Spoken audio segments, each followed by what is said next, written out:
Morning. Morning. Good morning. We're also having this LinkedIn Live version. So we want to have a conversation today regarding the energy transition in regards to the context of where are we today. And we were having a bit of a conversation if you've been tracking the trends, tracking the media, even tracking left. The narrative, some might say, has peaked and settled. But what we want to do is, with our distinguished panel, I'm going to have them introduce themselves and give context of kind of how their respective companies play in the energy transition. I just want to set some context before we get started.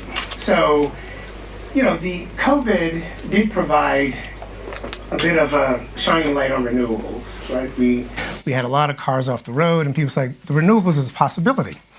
We saw great demand, and what could renewables solve for? And then we really had an emphasis on the energy transition, but a few things came about. We had geopolitical conflicts, energy security definitely prevailed as an item. Energy accessibility prevailed as an item. A couple of WEFs, we probably focused tremendously on the supply side, on the sources. Is hydrogen a possibility?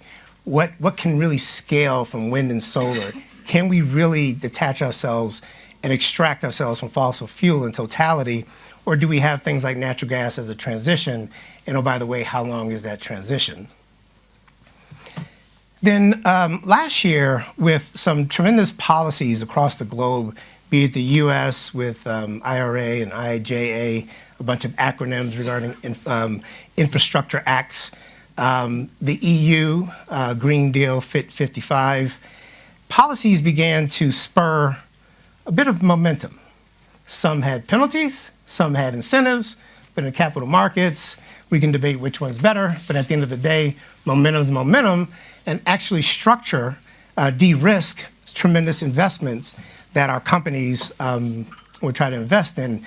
And so the conversation began around scale and infrastructure to actually have the promise of bringing on board renewables. And so where are we in that whole conversation of policy, public-private partnerships, and collaboration? And then here we are today. FY 24, enormous amount of elections. Elections create change. There was an event last night, or depending on your time zone, and questions like, where are we on that? And I'll quickly get to our panel because people ask, like, no, really, Stanley, where are we? And the last kind of context setting is a bit of an answer onto where we are, is we've seen a tremendous amount of expected demand. Net demand is going to double. 66,000 terawatts, we're at 22,000. The capacity needed each year equals the size of the nation of Japan. And so we're still at a point where we need capacity and supply in order to meet this thing called energy transition or basic needs. So, with that, we also have a gap, and I'll close on that. The gap is the tremendous amount, be it $7 trillion to $5 trillion we need up until we need until 2050 to get there. And so what we're going to do is focus on three things. My favorite topic for the panel is capital allocation. In your respective businesses, how do you deploy capital across this very volatile and dynamic set of opportunities and challenges? The second one is business models. Each of the organizations are doing innovative things with not only other businesses, but technologies and collaborations and governments. And then finally, value chains and supply chains. Sounds boring, but not quite. Are we still going to a regional model? Are we having collaboration? What are we doing to actually sustain the ecosystems of the energy system? So I'm going to ask each person, start with KR, Irina, and Rui, to introduce themselves and their respective companies, and then we'll dive into the questions and maybe also some perspectives just on this topic, and then we'll go into the questions. So KR, with you first. Stanley, thank you to you and Deloitte for having us. Good morning, everyone. Thanks for being here. So Myself, I'm K.R. Sridhar. I'm the founder and CEO of a company called Bloom Energy. I started this company 24 years ago. Al Gore had not quite put his PowerPoint together, and 9/11 had not happened. We were not talking energy security. We were not talking energy transition. But it was with the fundamental notion that we started the company saying, the world needs abundant energy going forward, not less. The world needs more energy, not less. And it was a very US-centric view at that point in time because per capita we used so much energy that we thought the future of energy is energy efficiency. Half the population was living with no marketed energy.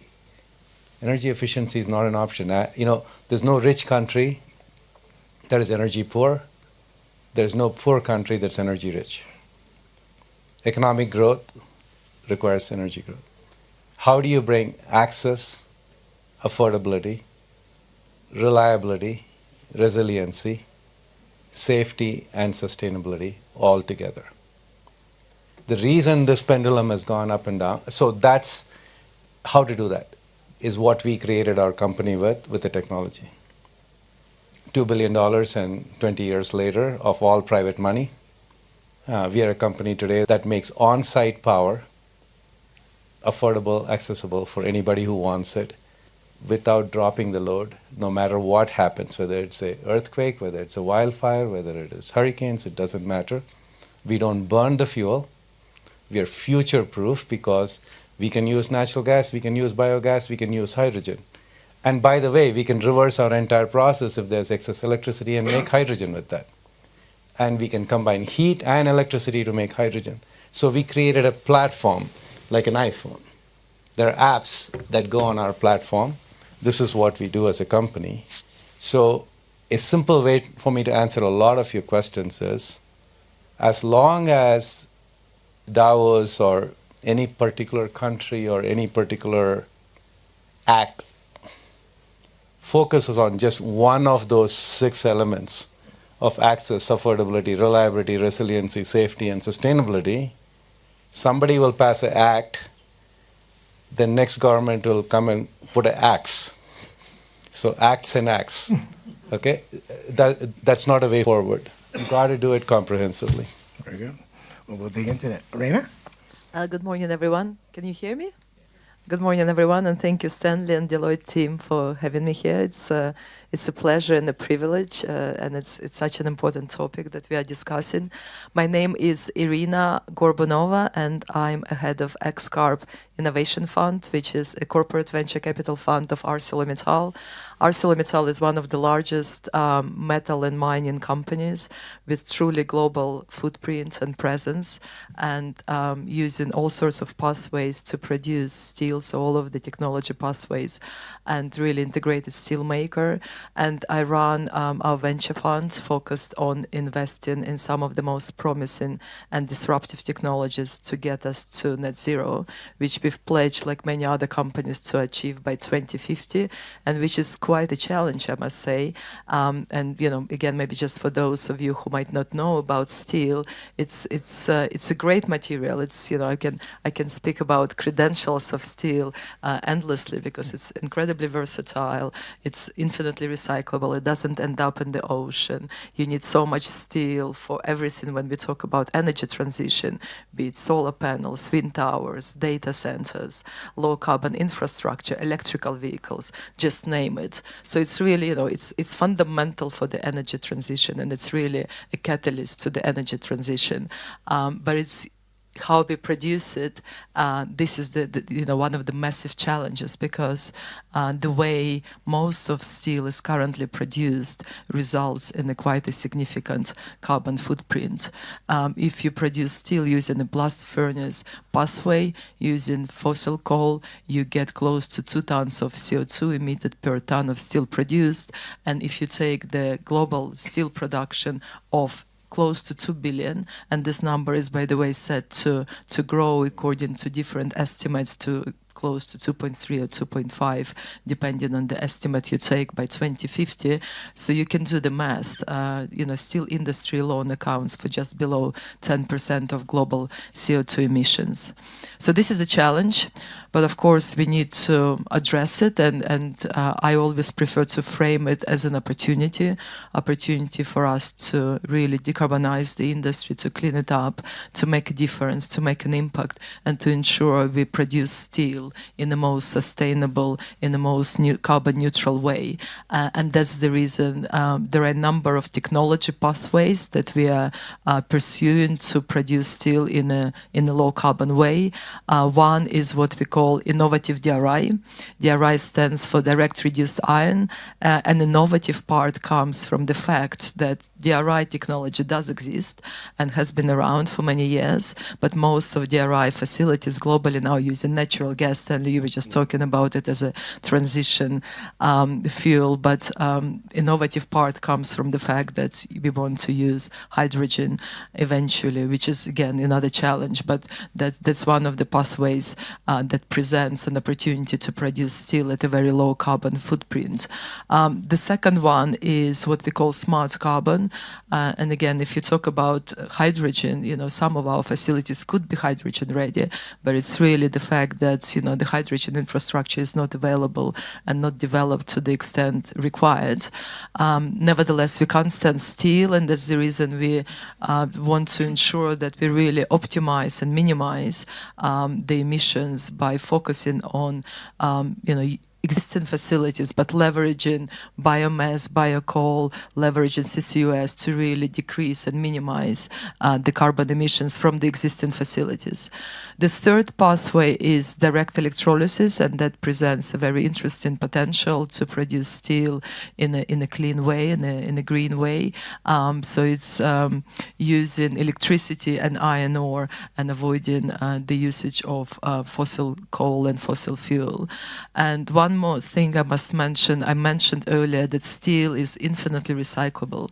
So everything that can be recycled should be recycled. So if you recycle steel and use renewable energy, you can produce steel in one of the most low carbon ways. So that's I'm a big fan of circularity. And in addition to all of those pathways, we've launched our venture fund to support some of the most promising and interesting and bright technologies. And I must say, it's really amazing how many interesting technologies we've seen. And since the launch, we made a number of investments through the fund across the value chain. Stanley, you were talking earlier about discussing the value chain. So, sometimes people ask me, are you focused on investment in steel? This is so narrow. And I'm saying, well, if you take the whole value chain, regardless of the technology pathway we pursue, we need so much energy and so much clean energy. And that's the reason some of the investments we made are in the energy space. We invested in renewable energy. The challenge of renewable energy is intermittent nature. And our facilities require energy 24/7. It's really base loads, around the clock energy requirements. And that's the reason, in addition to investments in renewable energy, we also invested in promising technologies around energy storage. I'm talking about multi-day storage, so not just a couple of hours storage, but we need storage, like I said, around the clock. We also invested in advanced nuclear because we think that nuclear energy has to be part of the energy mix. So it's really, a number of technologies across the value chain, because I always say it's like pieces of the puzzle we need to put together to get to this final net zero picture of the steel industry, of the steel production. Good morning. My name is Rui Teixeira. I'm the CFO at EDP and EDP Renewables. We see ourselves as a company from an integrated utility perspective with the renewables arm, that we want effectively to be a great player or a good player in the energy transition, hopefully to lead the energy transition. The plan that we have is until 2026, we should be investing something like 17 billion euros. Most of it into the renewables, around 80%, the rest into the grids. And the reason why we firmly believe about the strategy and actually the case to have this capital allocation, I would probably split into three different blocks. One is, as you mentioned, fundamentals are there. Energy or more than energy. Electricity demand is going to increase. According to our estimates, electricity is going to increase 6 times faster than the overall energy consumption. And that effectively will be driven either by data centers, by industry as a whole. So we have a view that there is a fundamental demand growing for electricity. So then we go to the second question, which is, which are the most competitive ways to produce electricity? And we'll have, of course, we can have a big debate only around that, but I'll give you at least 2 data points, and I will focus mainly in Europe and the United States. Although we have businesses across the world, in Europe, North America, South America, APAC, but just focusing on these 2 regions. Today, if you want to produce with gas, electricity with gas in Europe, just the marginal cost, forget about the investment cost. It will cost you around, I would say, 100 euros per megawatt hour, depending on the market. That's the cost of gas plus the cost of CO2. In the US, can cost you 20 to 30. So it's obviously much cheaper to produce with gas in the US as opposed to Europe, just because gas has, the gas prices in the Henry Hub market in US or the TTF market in Europe, there are 5 times difference between both of them. If you want to have a contract with a new renewable plant, let's say a wind or solar plant in Spain, it can cost a 15 years contract, I would say high 30, let's say 35 to 40 euros per megawatt hour. In the US, PGA market will cost 65 to 70 dollars per megawatt hour.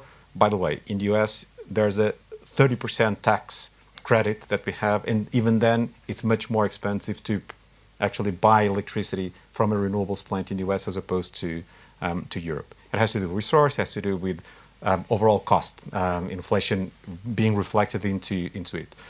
So my point being that from an energy matrix perspective, particularly if you need to meet new demand, as of now, I would say renewables has a cost competitive advantage. Obviously, we'll need to address the intermittency, as you just said, because we cannot operate only when there is sun or wind. So how you build the energy matrix within the system, of course, we'll need to have batteries, but very importantly, we'll need to have other technologies. And I'll go to my third point, which is time. I have nothing against nuclear. We are not a nuclear investor, or we don't invest not even in the SMR technology, the small modular reactors. But being realistic, I don't believe that we will see those up and running at scale in 5 years, maybe in 10 years, hopefully in 15 years. But that basically takes us to the end of, or 2040. If you want to build a new, let's say, with the current technology, large-scale nuclear plant, at best it will take also 15 years.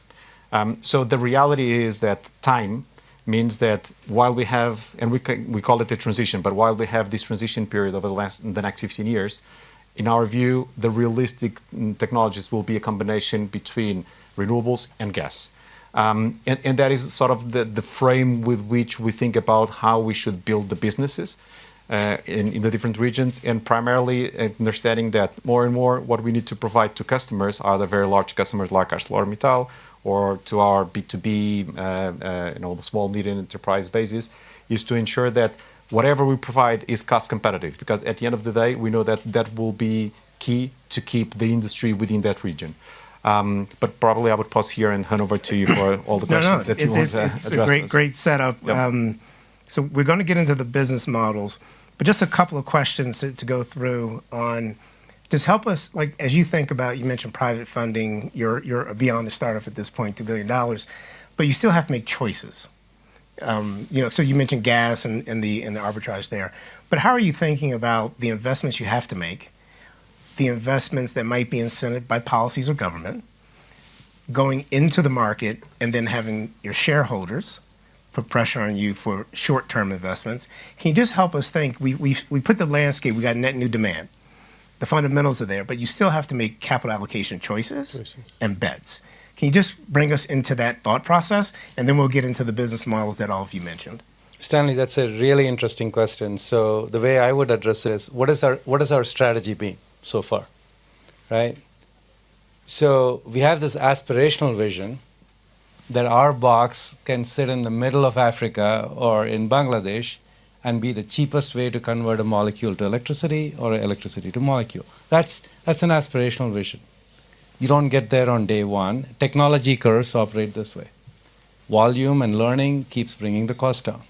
So the way we targeted that is to say, if we don't make our company sustainable along the way, we can't be helping the world with sustainability. So what we end up doing is we find the place where we bring the maximum value. We're highly reliable. Last year, our 1,000 sites with over a gigawatts had 99.99% availability. There's no grid in the world that can offer that because it's modular, it's on-site. Who are the people that need that? Data centers, hospitals, places that, trading houses, okay, stock exchanges, places that cannot afford to lose power. They'll pay us a premium. We are able to provide that. Also, when we develop a technology, whether you like it, you don't like it, natural gas is going to be here at least for the next 30 years. Yeah. It's just, unless you all want to go into the caves and never show up in Davos, natural gas is going to be here for the next 30 years. Okay? So we have to be able to use that in the lowest carbon footprint manner possible, while also developing our technology such that the day you have hydrogen, I can insert it into my box. We are agnostic to the fuel. So we make our capital allocation saying, I have to strategize to make sure obsolescence is not going to hit me. Reina, you forgot to mention also you cover M&A, so you have a very interesting perspective on this question in regards to where you're placing bets and how you value these in a time horizon. Like, is it, the time horizon you're looking at with some of these startup, because you mentioned ventures, but then also some of the bold plays to actually decarbon your own footprint. How are you thinking about this? No, that's an excellent question. And I think, I can agree with a lot of points you just made. It's around, this time horizon. And of course, you need to have ambitious objectives, which we do. And it's, long-term strategy. And you need to already ensure that, you invest in this long-term strategy. But of course, you also need to get to your short-term objectives and already make an impact now, not just wait for all of those technologies to mature and be deployed. Because frankly, and I've been in the space for, more than 5 years now in the clean tech, and I've seen some of those technologies as they're maturing, but realistically, it's many, I fully agree with you on some of them, are not necessarily in this decade, right? But nevertheless, it doesn't mean that we should not invest, right? So we need to really kind of brace ourselves, but also focus on things that are, beyond 10 years and already start being innovative now. So to answer your question, of course, from the strategic perspective, we need to come up with the optimal timeline, how we can maximize our decarbonization efforts now. So for instance, you're talking about natural gas, or you're using all of the existing facilities and leveraging CCUS, replacing fossil sources of energy or coal where possible with a biocoal or biofuel. And at the same time, we made a lot of bold moves, like we launched the venture funds, which already back in some of those innovative technologies, knowing that it will be quite challenging for us to get them to the scale, get them to the technological maturity. So, it's really taken this timeline perspective and already betting on some of the strategic technologies that we will be deploying in 10 years, but also ensuring that we move at the optimal pace on getting to net zero and meeting our intermediate objectives. Great. So, yes. Whenever we invest, we have a 30 years time horizon, which is effectively the useful life of the technologies. And also bearing in mind that our investor base, I once had a meeting with the investor that was telling me what I like about, typically the utilities story, equity stories, is that it's boring. So every time you come with very exciting news, I always get a bit concerned. Okay, so, we just take it with a pinch of salt. But the point being that it's not the nature, I would say, of players like EDP to be very bold in terms of betting significantly into new technology. So the way we will look into are fundamentally on what is already mature. Wind is mature, solar EDG is mature. Batteries, we are getting into that. But we consider that a very good technology. We just need to learn how to then create a business model, and I'm sure we'll get there. Mm-hmm. But the point is that we'll always be sort of conservative. It's not to say that we will not be investing in R&D, will not have our capital allocation also to R&D, but first and foremost, we need we play more on the existing mature technologies, and then secondly, and this is really important. I mean, at the end, we work in a regulated market, whatever the market is. It can be US, can be the PGA market, it can be in France, and it can be Japan. We always will be operating under a regulatory framework. The more stable we have that regulatory framework, the better for that investment decision. Because what I've learned over time of my years with EDP is that the moment you actually invest, that's it. You're locked in for the next 30 years.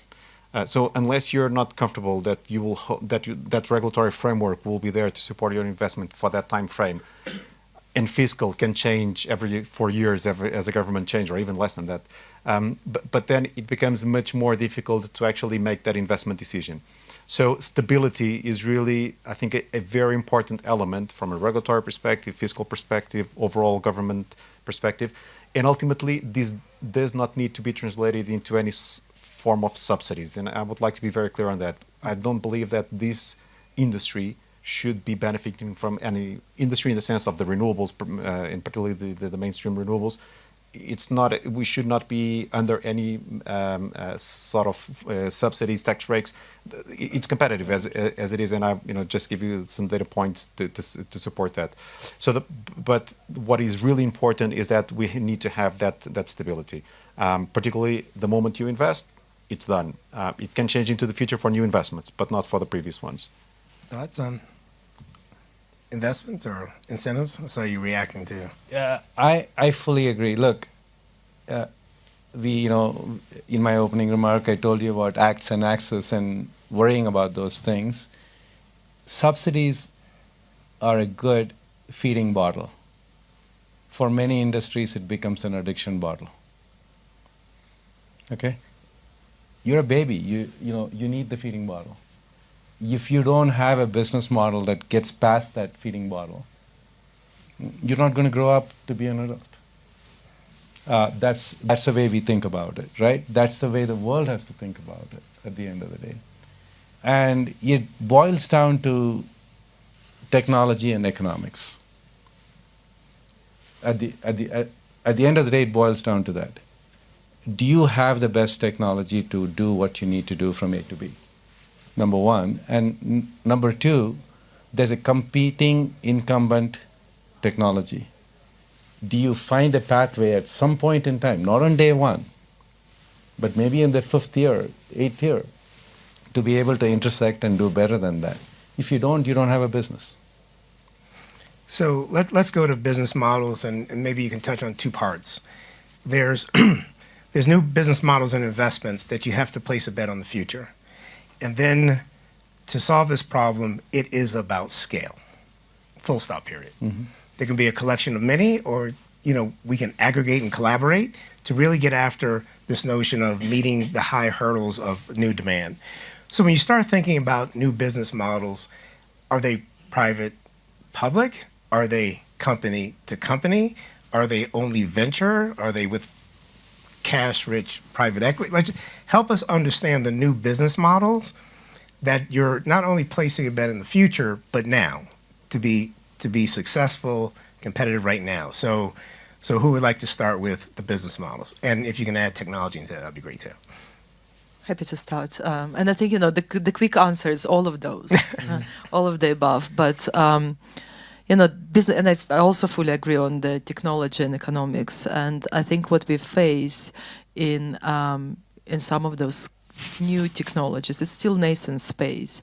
And what we've seen is as they go through the funding, they get to this value of death, so-called. And I think there is a lot of discussion around this missing middle of value of death, and there are lots of different definitions to that. But what it means is that some of those technologies or some of those companies developing those technologies become too expensive for traditional venture players, but still not de-risked enough for traditional lenders. So they get stuck in this middle. And Stanley, to your point, once you scale them, they will get to this necessary business model, which is economic, which is attractive economically. But they're stuck, and this is something which needs to be addressed. The way we are addressing is, for instance, we joined Catalyst, Breakthrough Energy Catalyst platform, and their objective is exactly that, to support some of those emerging technologies and emerging clean energy infrastructure to get to this necessary scale when those projects become, from the business perspective, from the business model perspective, sustainable. And what I see still a lot is, and I'm quoted for saying this, it's not a first mover advantage, it's quite often a first mover disadvantage.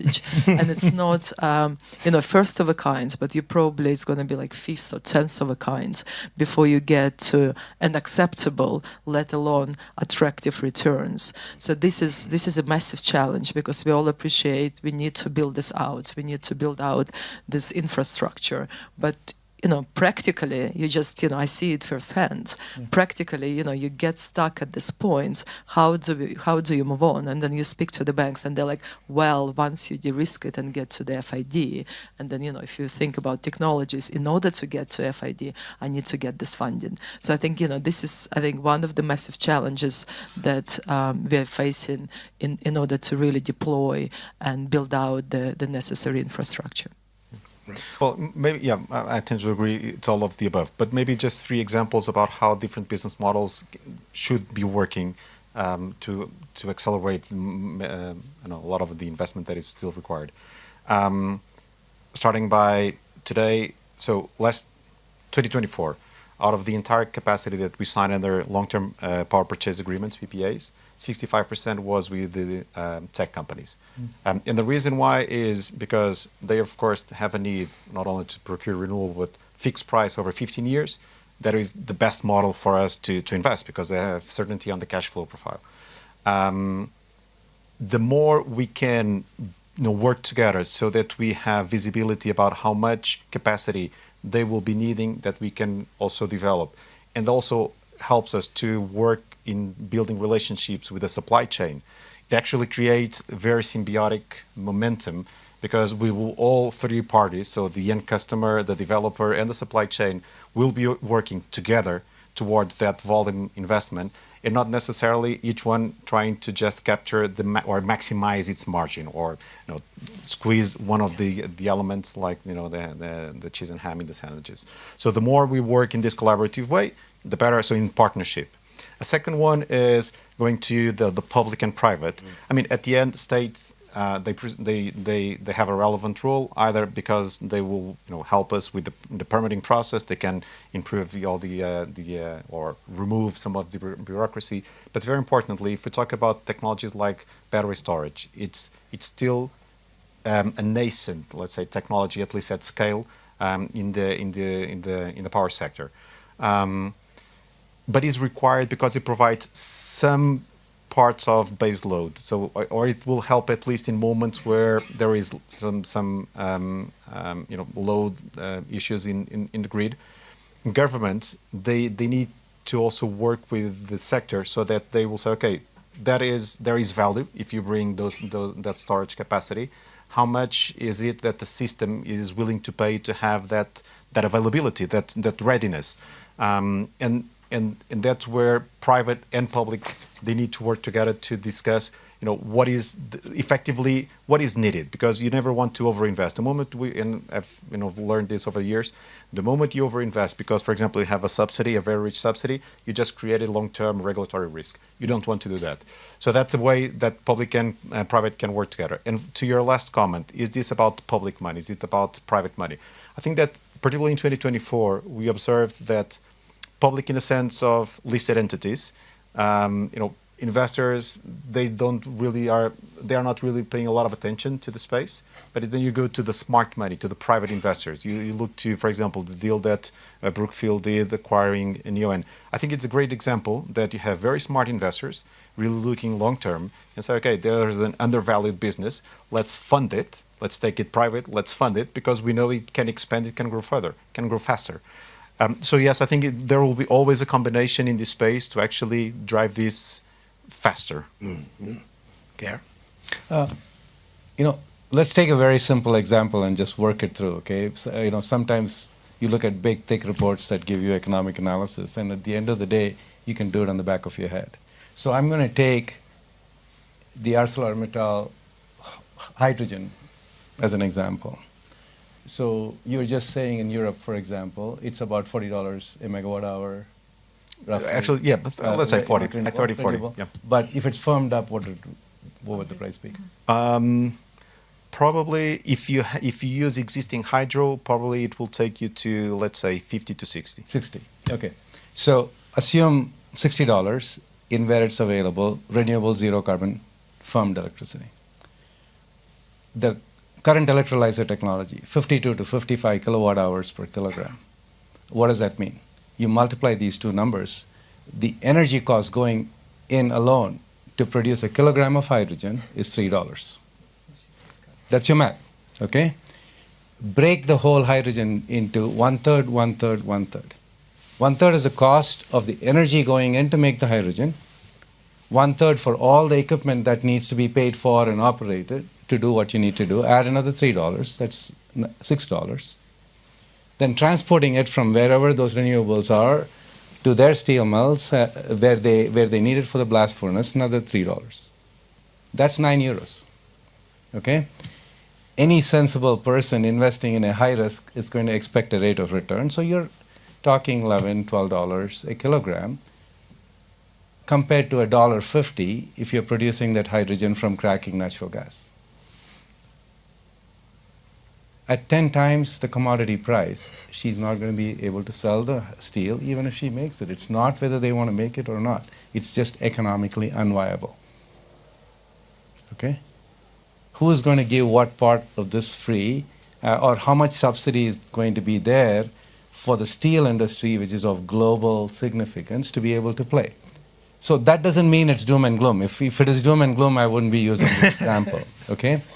So it's going to take imagination, it's going to take innovation, and it's going to take companies that see the future and are willing to place bets along the way, like what you're trying to do that.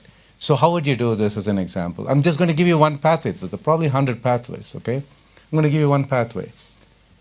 We develop an electrolyzer technology that operates at high temperature. Their blast furnace, into which the hydrogen needs to go, has a lot of waste heat that comes out. You can make 800 degrees steam and put that into our electrolyzer.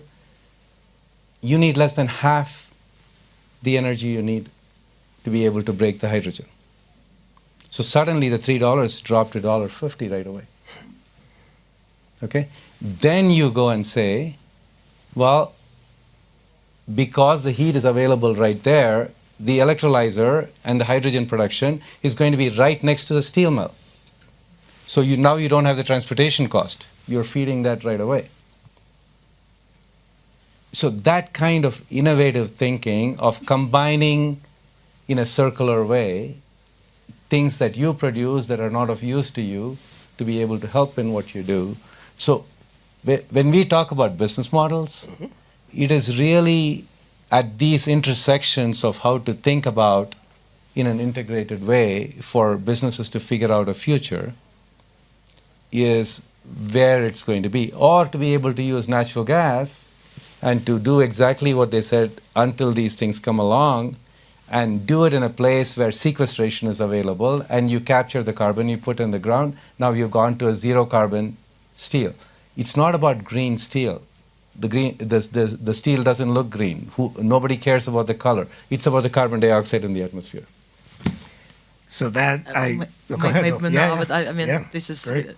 Really can't agree more on all of those points. And I would like to actually add 3 examples, because I always say, I'm a huge fan of circularity, and I really like when, there are some certain waste heat or waste gas or waste product, and, if there is a way to process it, to produce something useful or to use it. And there are a couple of examples I always give. So one is one of the companies we invested in has this biofermentation technology, and we have a pilot plant in our facilities in Belgium where we take a wood waste, and then through torrefaction we produce biocoal, which we then replace fossil coal by biocoal in the blast furnace, and we capture the off gas from the blast furnace, and using the biofermentation technology, we produce bioethanol. So, example like that shows you the whole circularity where you take waste and then you produce something which can be used as a transportation fuel. And also, it can be classified as a second-generation transportation fuel, and you reduce your CO2 emissions along the way. Another example, we also ran accelerator a couple of years ago, and one of the finalists was the technologies to take a blast furnace slag or electrical arc furnace slag, which is obviously waste, and process it to produce alternative cementitious material. So again, this is an example of where you take something which is waste for us, for steel industry, and you use it as a feedstock to also address the problem that cement industry is facing. So this is another great example. And to your point around heat and waste from the operations, one of the latest technologies we invested is exactly it has the same sort of innovative process where we capture the industrial waste gas and produce two streams. One is pure hydrogen, which you can then re-inject back into the system, replacing natural gas. And another one is a concentrated CO2, which might sound counterintuitive, but it actually improves the economics of capturing CO2. So, if you look at the model like that, then your economics of, 12 euro per kilogram becomes more attractive and more acceptable. And I usually say the same. I make the same points because if you take green hydrogen in Europe, it's just sometimes I'm being asked why there is no demand. I'm like, well, there is demand, but at what cost? Yes. And then of course what we see now is not necessarily viable. But we need to apply some of this innovative thinking into in circular models to really accelerate our pace of decarbonizing. So before moving to value chains, supply chains, we've kind of mentioned data centers, and so I can be on script, I'm going to mention Gen AI, but for us, not for us, but for the sector, Gen AI is about data centers and the enormity and urgency, immediacy of the demand that Gen AI and these data centers are going to have on our energy systems. So if we haven't covered it, can you just speak to, because you mentioned that it's giving you additional fundamentals in your fundamentals, and there's distributed energy. Can you just speak to, in the climate today, we know Gen AI is here to stay. We have nuclear coming back because we need that much more base load. But can you just touch on that real quick, and then we'll move to supply chains and value chains. You start, outside of just locking in your PPAs, anything else that data centers is looking at or kind of having impact on EDP? Yes. So in our grid business in Portugal and Spain, I have to say that right now, because we are not allowed to invest in the grid. So the way that the regulation works, a government or a regulator, in this case the regulator in Portugal and the government in Spain, they define what is the maximum amount of capex that you can deploy in the grid in a regulatory period, let's say a 5 years period. We just requested our regulator to allow us to invest 50% more, 50% more into the next regulatory period. And we are advocating the same with the Spanish government to do the same in Spain. Because what we are demonstrating is that we don't want to gold plate. I mean, it's a regulated business, so ultimately we'll get a return on the investment that we do. But what we showed is that we are not gold plating existing assets just because we want to get more return for that. We are showing how many requests for new connection to the grid from the demand side, no, not from renewables, so from the demand side, we currently have on hold because we are not able to cope with those being connected to the grid. The grid will not hold. And so in that in itself has obviously a major impact into our business, into the regulated networks business, but also has a very important impact to the economy's GDP, because this means that we are not allowing growth to happen in the economy. So ultimately, that will have all those positive impact. So yes, other than of course being great customers, obviously that we want to serve with good renewable projects, it also can have a material impact in how we grow the grid in Europe, or namely Portugal, Spain. Excellent. Any other thoughts on data centers? All right. Oh, well, I think on data centers, of course, it's such a huge energy requirement, and we are going to compete on energy. So, what's going to be, something that is going to be acceptable for the data centers might not be viable for the industry. So how do you go from there? And then we need the industry. We need all this, again, I spoke about steel, and you need so much more steel. And then you spoke about economics. So that gives you the perspective of the challenge. We do need so much steel, but then, if you get at the energy cost that even data centers can afford, it's not necessarily something that will make the business model economically viable. Okay. So AI, right? Everywhere you walk around in the promenade, that's what you're seeing, and rightfully so. I think it's going to be as profound as the Industrial Revolution, not just the Internet Revolution. I truly believe that, seeing what I see. But the scary part is also the very huge opportunity part. Okay, what's the scary part? I'll give you just U.S. numbers. Since the computer was invented till last year, we had about 25 gigawatts worth of data centers in the U.S. Between last September and this year alone, 30 gigawatts of data centers have been approved and is being built in the US. 25 to the history, 30 gigawatts approved in 1 year and being built, and another 65 gigawatts have to be built by end of 2030 according to the industry. These numbers, if you don't know energy, you won't appreciate what that means.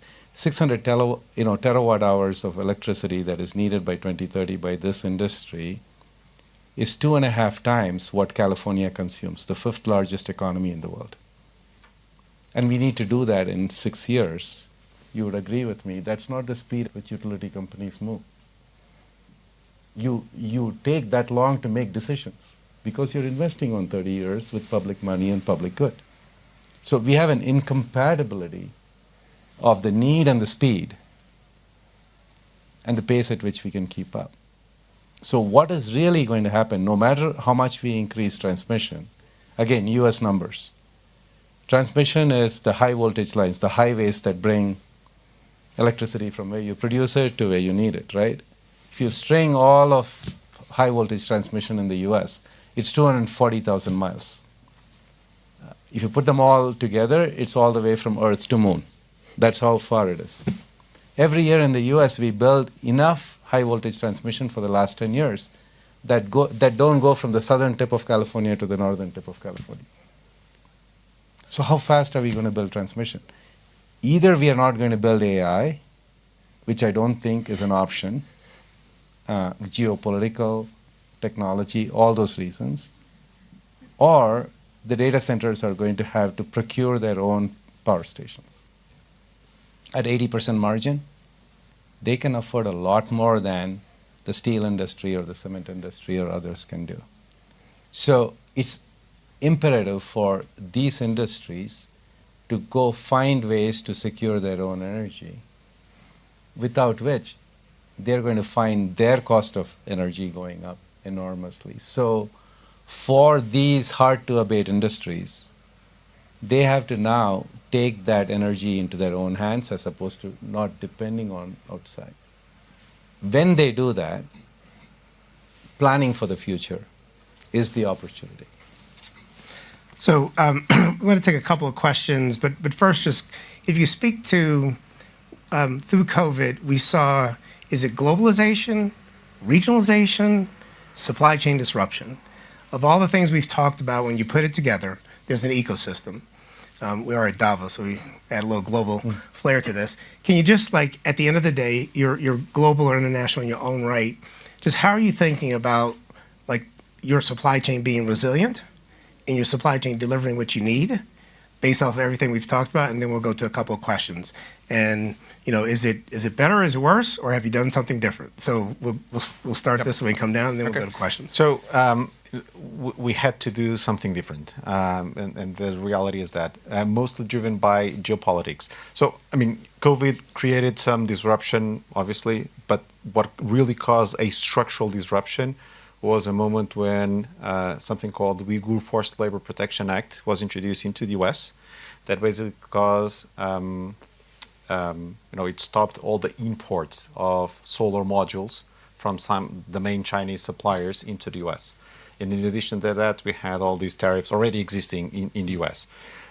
So while previous to that, we as a company were working with global supply agreements for all, again, the turbines, the solar modules, the main equipment, transformers, etc.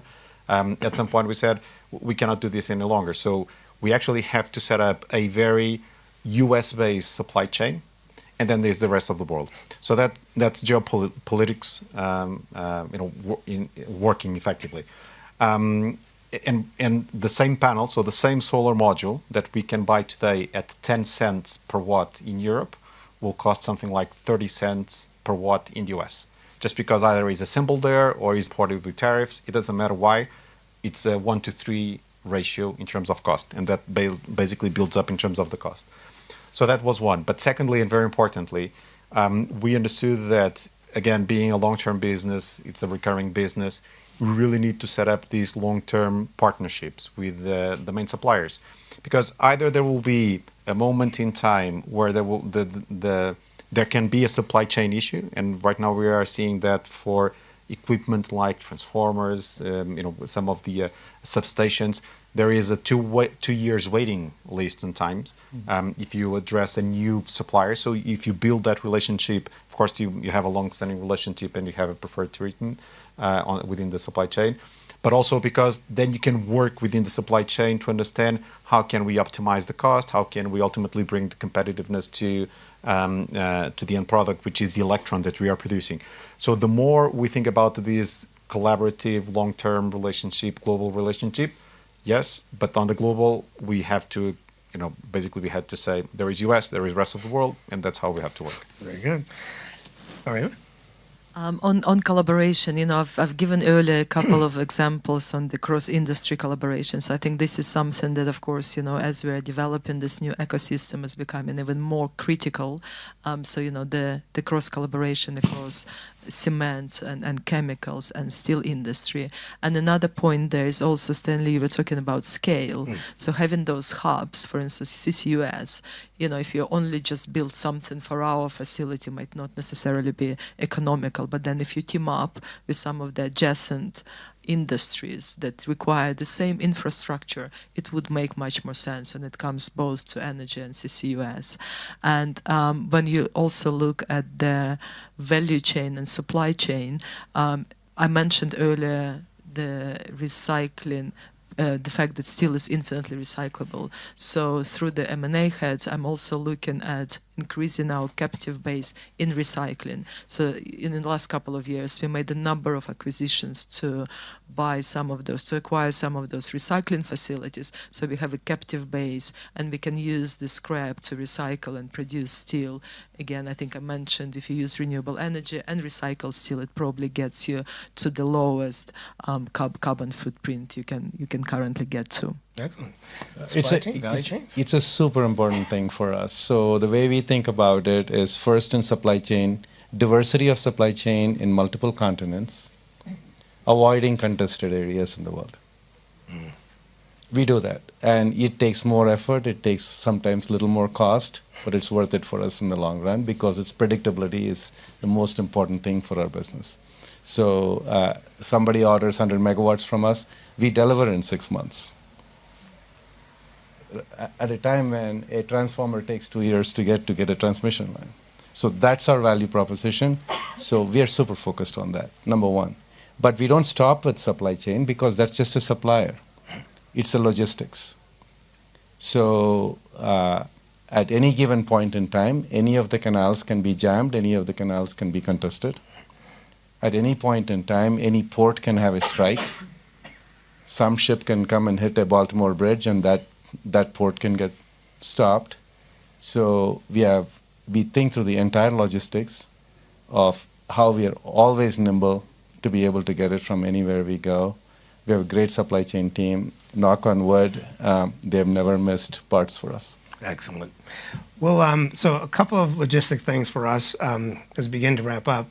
They're going to have to redo the room, so we'll gather downstairs if there's other questions for the panelists, so they can configure this for the next group.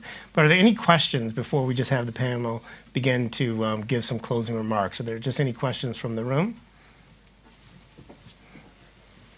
Thank you very much. Very interesting panel discussion and a lot of different angles. One angle I'm missing, and I would like to touch upon, is the lack of availability of third-party funds, especially the debt market. Energy transition seem to be struggling finding debt and leveraging those. There's a lot of equity capital available, expensive one, less expensive. What is your views on debt market? I think in order to make this successful, I think it requires a well-functioning debt market. Any views, any positive signals from your side?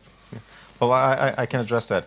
So I think that the debt market, again, can be on the banking side, can be lenders, investors. They will always be really sensitive to the risk profile, and I guess that's why I also mentioned that. We focus on proven technologies. So if you're working with proven technologies, if you think about an energy transition based on existing proven technologies, at the end, of course, it will depend on that risk profile for that specific project. Do you have the long-term contracts, which every lender loves? So can you show stability on the cash flows? And I'm really sure that we'll be able to get the funding for that. I think the issue or the challenges they come to play when if you're looking at the market where there is uncertainty whether or not there will be that regulatory stability, that cash flow stability, or if you're then looking into some other technologies which, as of today, they are not yet as well proven as the ones that I mentioned, then obviously you will need to address a different profile of funding, a different type of, and that's where the private equity actually can play a very important role. But if you look around for markets as US, Europe, many of the APAC markets, and even some of the South American markets like Chile or definitely Brazil, there is a well-functioning debt market, particularly for these more mature technologies. Yeah. So maybe we'll go to, one last question, and just want to be quick. Yeah. There's been a discussion about developing. Thank you. There's been a discussion about developing a hydrogen core network in Germany for the past 2 years, and now the regulator agreed on building the hydrogen core network. It looks like this, that it's private money, private investments, but it's state-secured money, basically. So the state ensures that revenues are given to the regulated companies. Is this in any way, could this be a role model for other projects in developing renewable energies? Well, at least I can share some, I would say, a few experiences. We have been in markets where, although when you invest, you are investing in private money. Of course, there is an equity risk, but you need to have some sort of a backstop at the governmental level. It can be done by the treasury, can be done really more as a law. The more is done at, let's say, because you have a backstopping bond or as a different instrument, the better. So I'm not surprised to see that one way to actually move forward, and going back to your comments about, is this a private and public collaboration? I think it's a good example of that, because it means that the government, in this case the German government, is not willing to allocate budget or funds effectively for that investment. That will allow the private players to do. Having said that, it will provide either certainty on the regulatory framework or some sort of backstop instrument that will say it is safe enough. So there will be intrinsic risks related to the investment, but from a government or a state perspective, it's safe to actually have a long-term commitment to invest in this. In this case, for the hydrogen grid, it can be power grid. Actually, that's a super important topic nowadays in Germany and also in UK, which is the amount of capital required to expand and reinforce the power grid to really cope with all either the demand from data centers or the renewables penetration. So I want to be mindful because a couple of panels have another commitment. Just want to get quick closing comments, and then we'll close it out. And maybe Kara, we'll start with you, and then Arena. I'll just finish my closing comments on the question that you asked, which will also help the thought process. So take that as a very good example. If the German government decides that the pathway through which that hydrogen is being made today is expensive, but there's a clear pathway for that cost to come down over time, and they want to be a leader and seed this and have a responsibility to making that happen for energy security for Germany's purposes, that's wonderful. But if they're funding something that has no chance in ... to ever be able to get there, and just the subsidy is keeping them alive, it's a terrible mistake. So policy depends on what it is. And that's the key to this whole transition. Yeah, I think from my side, also there's lots of,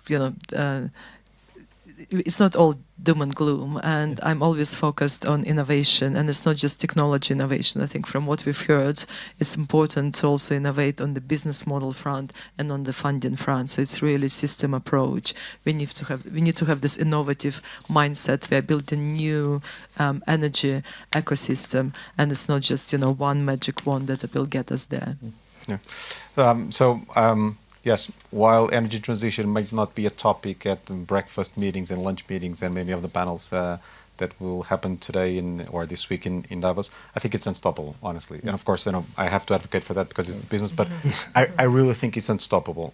And particularly giving that the alternatives that are currently available, so that we can deploy in 5 years, that we can meet the demand coming from data centers that will continue to grow. And very importantly, that can still supply to the existing, more conventional technology or industries. Like steel making, the automobile sector. I mean, all of that will need power. So I don't really see, as of now, an alternative other than, keep this pace of investing in renewables, investing in the grid, investing in the power sector. So I think it's really unstoppable. It may not be the sexiest topic on the table, but definitely it's unstoppable. All right, Arena, KR, thank you so much, and thank you for attending today. Thank you. Thank you very much. Thank you. Thank you, Stanley, for moderating. Thank you.